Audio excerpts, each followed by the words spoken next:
पश्चिम बंगाल में 91.35% bumper voting. किसकी बनेगी सरकार, ममता या मोदी मैजिक?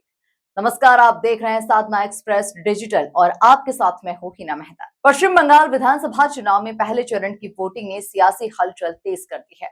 राज्य में रिकॉर्ड 91.35% मतदान दर्ज किया गया है, जिसे बेहद ही अहम माना जा रहा है।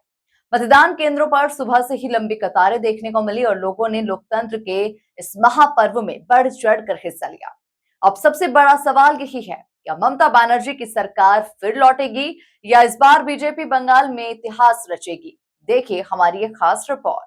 पश्चिम बंगाल के कई जिलों में मतदाताओं का जबरदस्त उत्साह देखने को मिला। सुबह से ही मतदान केंद्रों पर महिलाओं, युवाओं और बुजुर्गों की लंबी कतारें लगी। चुनाव आयोग के आंकड़ों के मुताबिक इस चरण में करीब 91.35% मतदान दर्ज किया गया, जो पिछले चुनावों की तुलना में काफी ज्यादा माना जा रहा है। शांतिपूर्ण मतदान सुनिश्चित करने के लिए बड़ी संख्या में केंद्रीय सुरक्षा बलों की तैनाती की गई थी। इस चुनाव में मुकाबला मुख्य रूप से तृणमूल कांग्रेस और बीजेपी के बीच माना जा रहा है।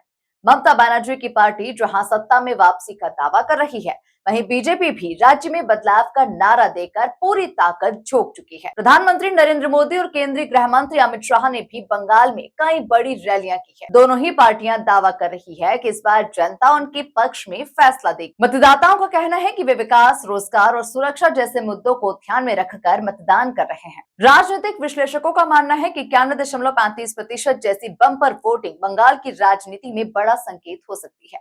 अक्सर ज्यादा मतदान को बदलाव की लहर या फिर मौजूदा सरकार के मजबूत समर्थन के रूप में भी देखा जाता है। अब सबकी नजरें अगले चरणों की वोटिंग और अंतिम नतीजों पर टिकी हुई है। बंगाल में रिकॉर्ड 91.35% वोटिंग के बाद सियासी हलचल तेज हो गई है। आखिर जनता किसे मौका देगी, ममता बनर्जी की वापसी या बीजेपी का नया इतिहास? इसका फैसला तो आने वाले चुनाव परिणाम ही करेंगे। खबरों की रफ्तार सधे अंदाज में लेटेस्ट खबरों के लिए हमारे चैनल साधना एक्सप्रेस डिजिटल को सब्सक्राइब जरूर करें।